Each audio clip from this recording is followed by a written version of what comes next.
Hey, what's up, guys? I wanted to have this talk. It's probably been about 2 weeks that I wanted to talk about. I'm actually I'm going to go speak in Illinois, next week, and I think I'm going to change it up. Usually when I go out there, I go and I share my story, and it's usually, pretty consistent, but I've gone through a lot in my life to where I can literally pick a different topic, change it up, and still be able to flow.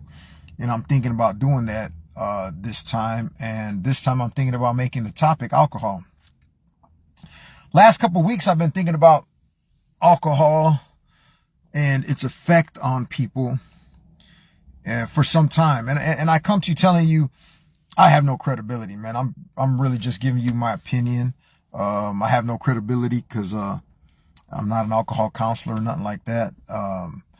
But I know for a fact I've been an alcoholic a couple times in my life. I'll start with, I talked to a friend of mine. I was calling him, we've been close for a lot of years, and I was calling him and he wasn't answering. And, he wasn't answering for months.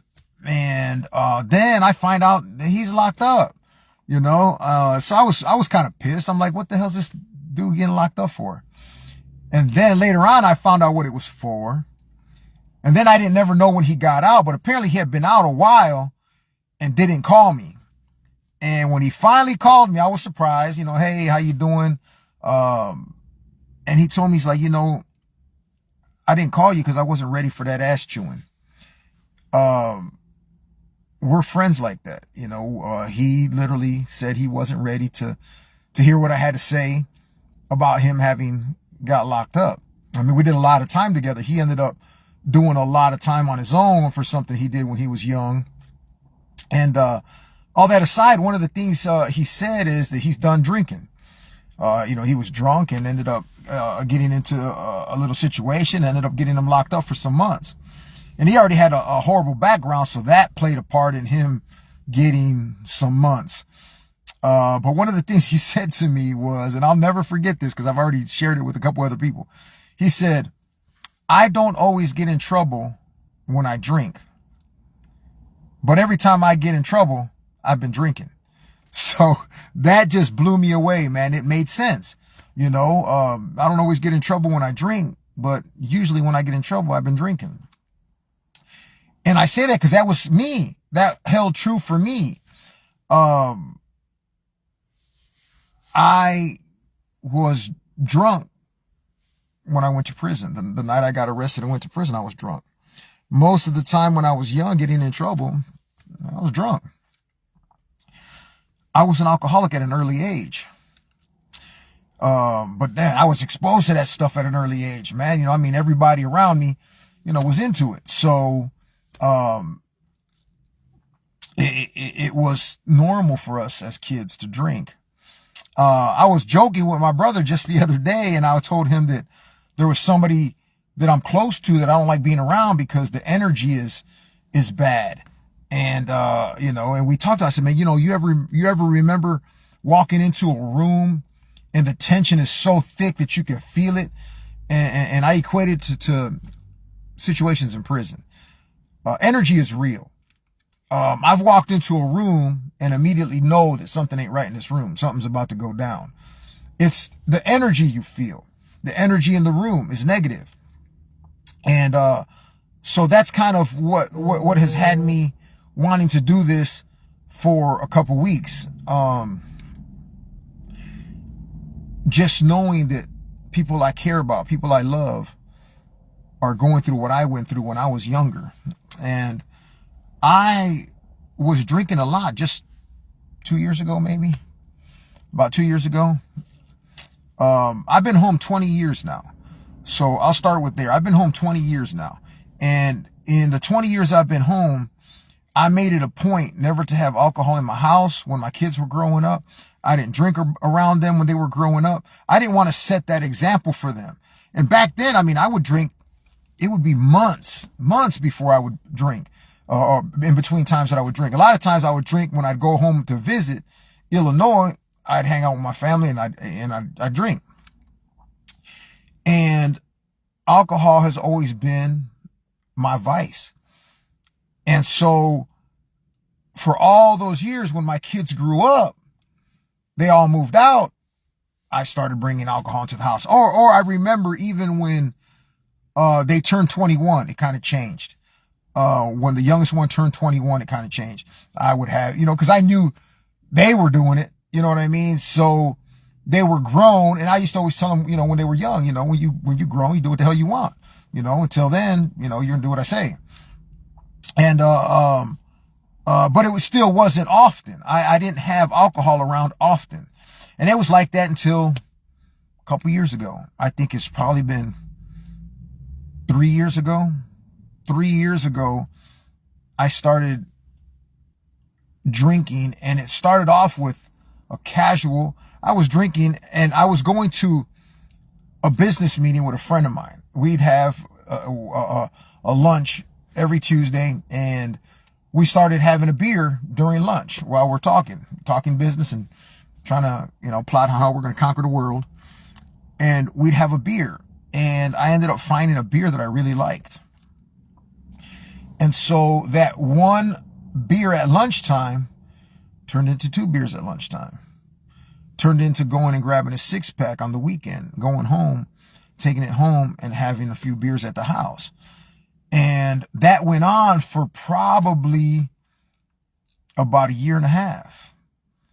And then it became, now I'm buying a bottle, having a couple shots and a couple beers at home. I wasn't going out. I want to share this too. I've been disciplined, so I thought, in my drinking for many, many years, because I know what alcohol does to me. So I've been disciplined for many, many years. I don't go out and drink. I don't go out and drink for several reasons. Consciously, I know that I cannot afford to catch a DUI. Consciously, I know that in what I do in my life, I try to be an example to people. And I know that I would be a horrible example if I'm out there drinking and driving. I know that I would lose all credibility if I showed up in the busted paper. You know what I mean? So those are things that I actually consciously thought about all the time. Before 2017, I was working for an attorney for 12 years. I knew that I can't go out and get myself busted or arrested for some dumb stuff while I'm working for this attorney. It's things like that. It's like, I care about the people around me too, being an example for them. And so working for the attorney, that was a conscious thing also. I can't be out there messing up, man. I'm grown. No matter where I came from, no matter what my life used to be, I'm grown. I can't be doing those things no more. So, I'm not like that. I don't go out and drink and then get it behind the wheel. And then 2 years ago, when I started actively drinking, I was drinking a lot at the house. But when I would go out, I would rationalize, okay, I can drink 3 beers and still be able to not be over the limit and still be able to go home. And so then I would limit myself to 3 beers. At home, the most I would drink was probably 5. But I was drinking more and more and more. I had somebody that I started drinking with that I really, really cared about, and I started drinking with that person. I don't know why I view it this way, but I started drinking with him, trying to bond, I guess, for lack of a better way of putting it. And within maybe a month, I realized, wait a minute, maybe 2 months, I can't drink with this guy. Me and this guy don't drink the same. He was drinking to get drunk. I drink to just hang out a little bit and catch a little buzz and socialize. And I remembered that our conversations would go sideways. We'd have a couple beers in us and our conversations would go sideways. And it quickly made me realize I cannot drink with this person. So I stopped. I stopped drinking with this person. I don't know if he realized it or not, but it was a conscious decision of mine not to drink with this person no more. And in the last year, maybe, I stopped drinking again. I consciously made an effort to tell myself, man, you've been drinking more than you should. And I started catching myself drinking more than I should. And I think, I don't know, it's a self-discipline thing, a self-reflection thing. I don't know. But I was like, man, I'm drinking more than ever.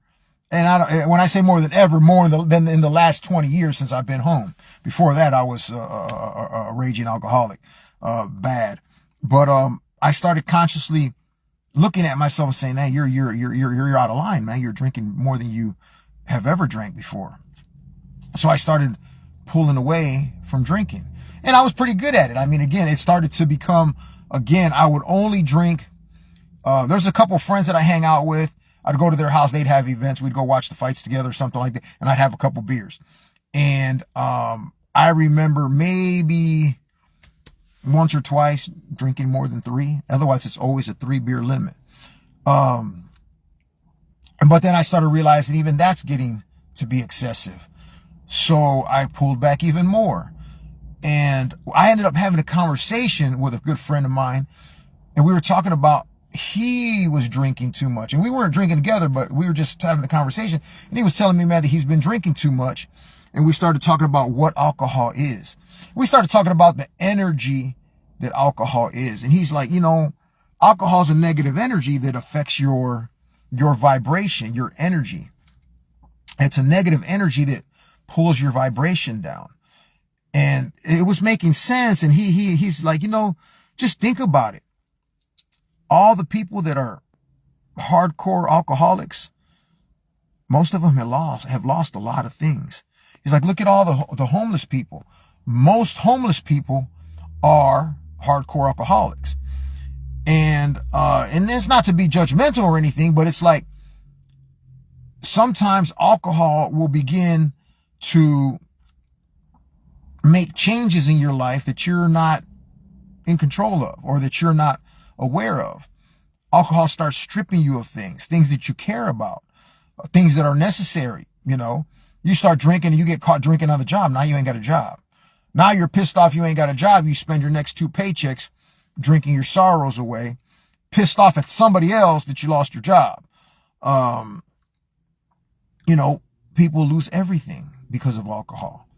You know, they lose everything, house, home, you know, family, wife, kids, because of alcohol all the time.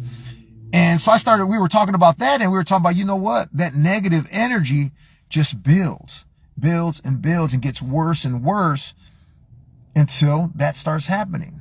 You start pushing people out of your life because even though they drink, maybe you're overboard and they can't be around overboard. They're not drinking like you're drinking, maybe, you know. And so I was thinking about that, and it just made me reflect on my knowledge of how alcohol can destroy a lot of things. I've done a lot of messed up things in my life. I hurt a lot of people because of alcohol. You know, so I think that now as I'm grown and I'm a different person and I see the effects in somebody else, it hurts my heart because it's like, how can I help this person understand what's happening to them? How can I help this person understand what is going on? And I share this with you guys because when I spoke to that friend that I hadn't spoke to in a minute, then he finally calls me. He didn't want to hear me chew him out. I spoke to another friend the other day, and he called me to get chewed out. He called me because he knew I wasn't going to sugarcoat it for him. And I think he just wanted to hear the things that he already knew, but he wanted them to hear them from somebody he trusted and somebody he knew wasn't going to feed him a line of crap. So he calls me and starts telling me what's going on. And I immediately realized, oh, dude, you talking about alcohol. You're rationalizing away your drinking. You know, and at first he was, you know, like, oh, I'm having these problems because of this, that, and the other. And I'm like, okay, so what's your solution? Drink.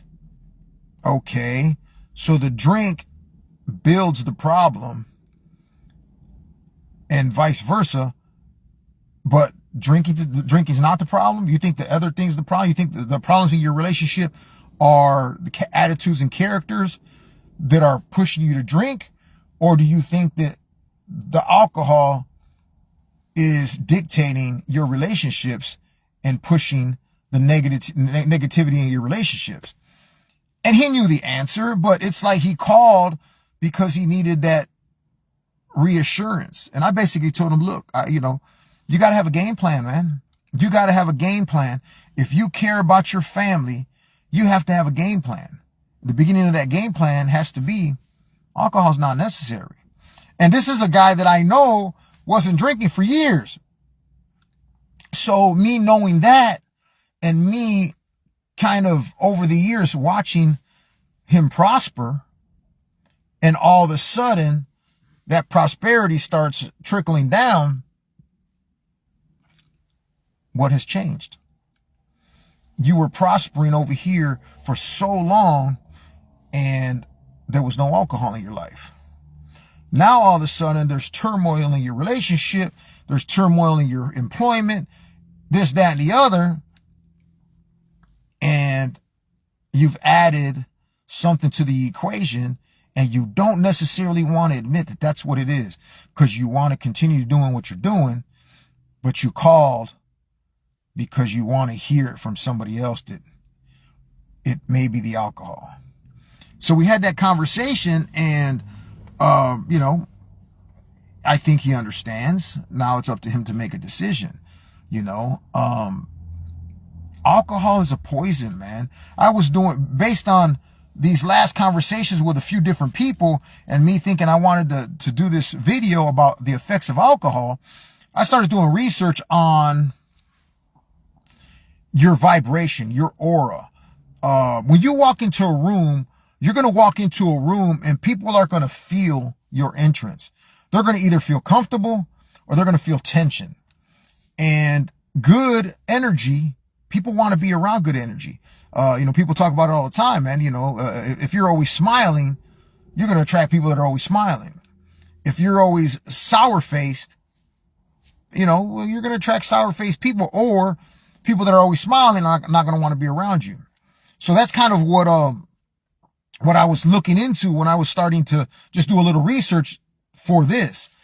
And I came across a couple videos that broke it down biblically, how it talked about, that they're called spirits for a reason. Drinking alcohol lowers your inhibitions. Drinking alcohol will raise your confidence. And it was basically saying, because once you start consuming alcohol, it's really no longer you. It's somebody else. Maybe it's an inner person. They would even went so far as maybe it's not an inner person coming out. Maybe it's another person coming out. Some deep-seated issues that are hiding deep under the surface start coming out when you drink. But the main thing I was thinking about was your aura, your energy, and how it affects your energy. And I believe that to be true, because the more you drink, the lower your vibration, the more negative your energy becomes, and the more you start losing things. Things are just, and you don't know why, but it may be this person loves you to death, but every time they walk into the room with you, they feel a sense of, oh, I can tell this person is not right. This person's always bitter or whatever, and whatever those things may be, you're breaking relationships. You're breaking ties with people. You may be breaking ties with employment or something else. You may be breaking business ties and not even knowing it. And I remember actually going on one of these lunches and having a couple beers. And then later on that night, a good friend of mine said, "Hey, you were drinking today?" I'm like, why do you ask? It's like, because I smelled alcohol on your breath. And it was hours and hours later. And I'm like, yeah, I had a beer at lunch. It's like, okay. And to me, it was like, what do you even care that I had a beer at lunch? But deeper than that is, he did care. He actually cared. That's why he asked, because it was out of character for him to smell alcohol on me. And so something that simple, something that subtle may make a difference in a relationship, you know, and when it's all said and done, not everybody drinks. And it's not always socially acceptable. You know, think about it on a Tuesday and we meet up and he says, I smell like alcohol on a Tuesday. That maybe was kind of weird to him. Maybe it was kind of odd to him for me to smell like alcohol in the middle of the day on a Tuesday. It wasn't late. I mean, obviously I had the beer at lunch, and I probably had 2 beers that day. I think it was already at that time where towards the end of my realization when I started, looking at myself and saying, you know what, maybe I got to stop this. But having that first friend I was telling you about was locked up for months and didn't want to talk to me because he didn't want to hear what he knew I was going to say, because I'm like a big brother to him. I was going to check him. What the hell are you doing going back to jail? We're supposed to have changed our lives. And lo and behold, you're going back to jail because you're drunk. And this is the same guy when he came home, he said, yeah, I'm not going to drink until I got my life together. I said, okay, that's cool.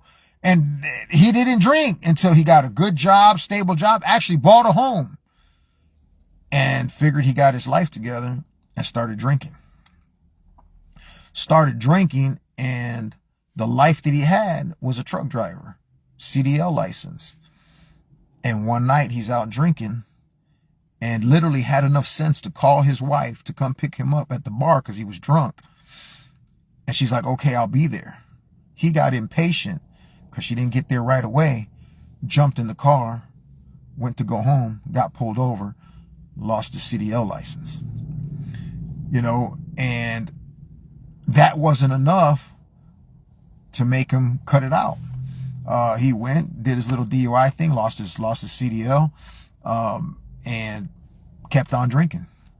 It took for him to end up going back to jail for getting into something with somebody and doing some months before he realized that, okay, maybe me and alcohol don't need to be hanging out.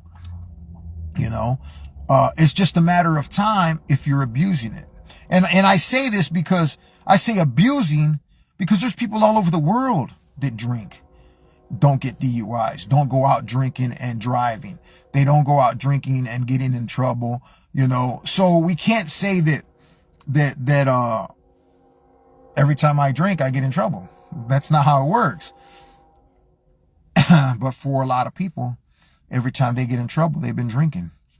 Something to think about, man, because at what point is enough? Let's not wait, even if our loved ones, our friends, let's not wait till relationships start falling apart. Let's not wait until we start losing jobs, start losing our home and things like that before we have that conversation, you know? And sometimes it's hard to have that conversation with somebody. It's hard to confront somebody and say, hey, this is what I'm seeing. Because most people are going to get defensive. Most people are going to be like, nah, I don't got a problem. Especially if they have a problem. Very few people are going to be like, for real, bro? That's what you see? Man, I better get it together. I wish the world was like that. We all wish the world was like, I wish I was like that. I wish somebody can, you know, come and tell me my faults and me be like, oh, well, let me fix that right away. You know, but most of us are not like that. We're going to rationalize away our problems and act like it's not us. We're going to have an excuse. And so how do we help the people we care about when we see this? How do we help those around us when we see this? Because like I said, this has been a couple weeks in the making in my mind. And lo and behold, as soon as I started thinking about it, situations pop up that relate. You know, this friend of mine, good friend of mine, but I haven't talked to him in about a year. What made him call me right now when I'm thinking about doing a video about alcohol? You know, I've seen it all my life. That night I went to prison, I was drinking like a fish. I grew up around alcohol. I grew up watching my dad drink. When my dad passed away, right before he passed away. I remember he was sick, and I just got home, and I told him, hey, I just got a bottle. We used to drink Southern Comfort. My dad got out of bed, and I've shared this before about addiction. The same scene, and I just right now, just revelation that the scene was the same. A long time ago, I'll never forget, it got burned in my head. My mom was addicted to Pepsi. She had a caffeine addiction. And I remember being a little kid sitting in the car, and she's like, I'm going to go in the store and I'm going to grab a pop. So she goes in the store and grabs a 2-liter of pop, comes back in the car, opens it, literally opens a 2-liter and starts drinking like this to get her fix. I'll never forget that shit. Like, God damn. And that's caffeine for some people. You know what I mean? It was for her. She said she had a headache. She needed to go get a Pepsi. And it just hit me that before my dad passed away, like I said, he was sick. He was in his room. I got home. I had a bottle, and I told him, you know, hey, I got a bottle if you want to have a drink. He came out the room, popped the bottle, and did that same thing. Took a big old drink and went back to his room to lay down. My dad was an alcoholic. My dad died of cirrhosis of the liver. My dad died knowing he was dying. He didn't let us know until it was too late.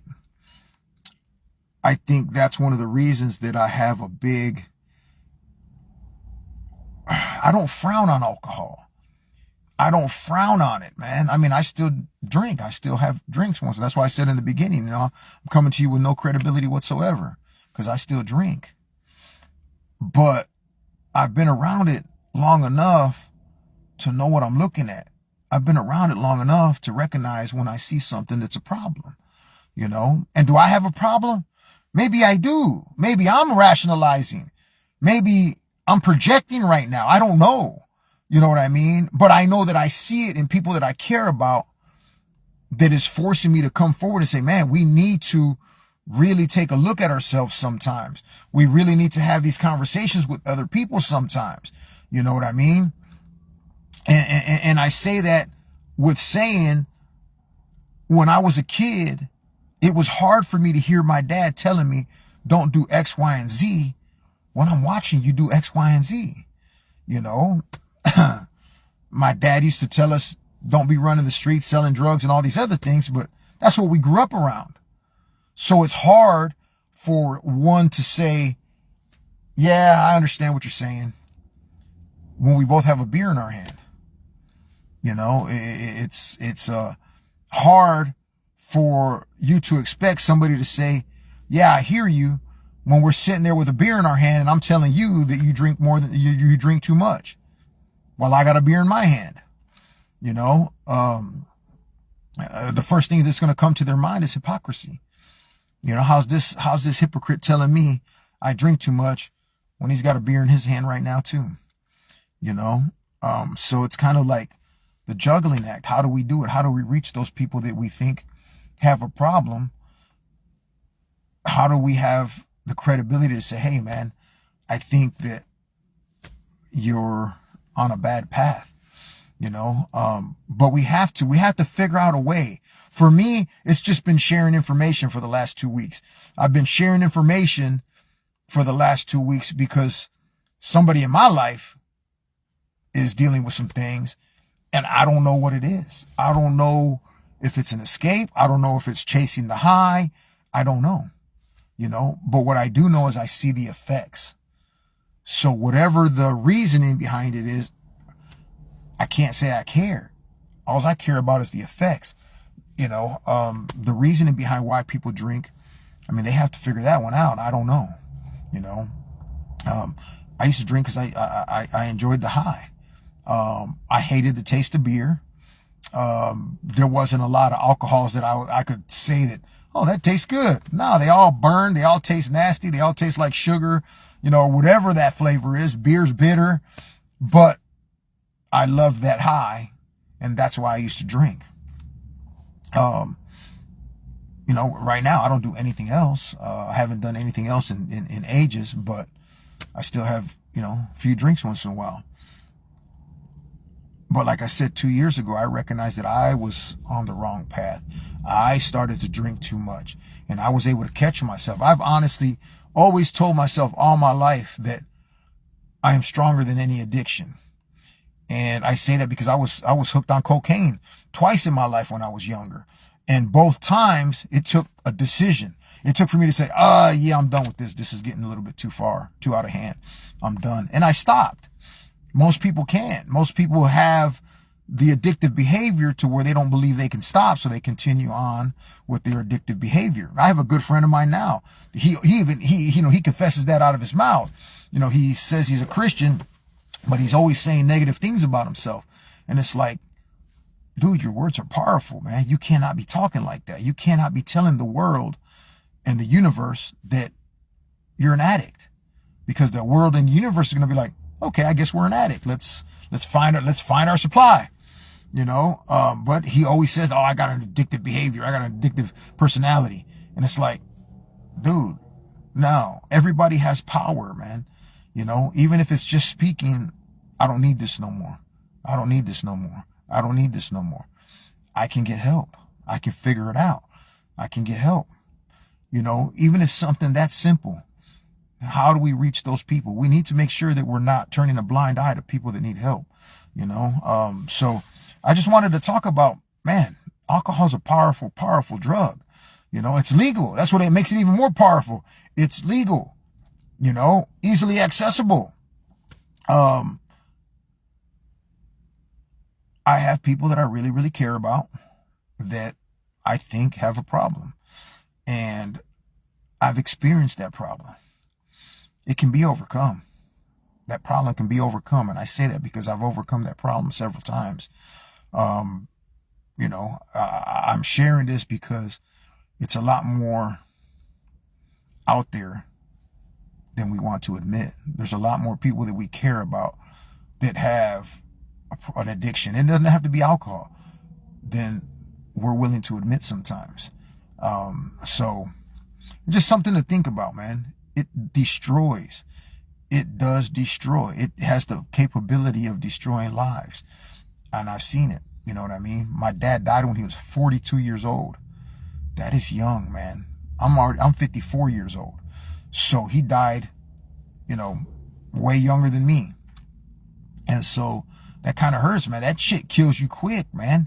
You know, my dad spent 10 years drinking hard alcohol. That's all it took. You know what I mean? I just saw a little story.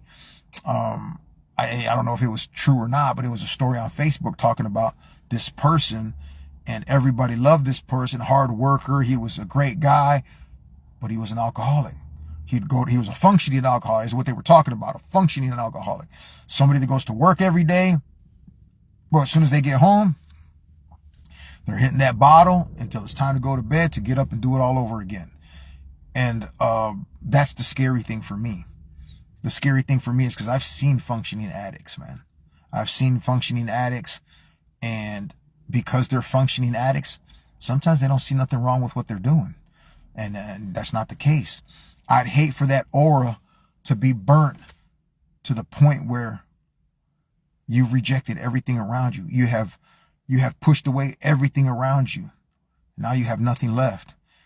And once you have nothing left, it's so hard to come back from, you know, so hard to come back from. So with that being said, I just wanted to share what, you know, my thoughts on alcohol, and share some little stories about alcoholics and alcoholism. It's real, man. And it definitely can have a horrible effect on not just the person drinking, but people around them. You know what I mean? People around them have to deal with it also, you know? So, guys, just share this, help somebody. You know, if you know somebody that's going through it, talk to them, have a conversation, man. I know sometimes it's hard, but we have to have these conversations. We have to be able to say, hey, man, this is what I see. What can I do for you? What can I do to help? Because this is what I see. All right. Thank you guys. And I hope you enjoyed. I hope we got something out of it. And I hope we can always do something to help our fellow man. Thanks a lot.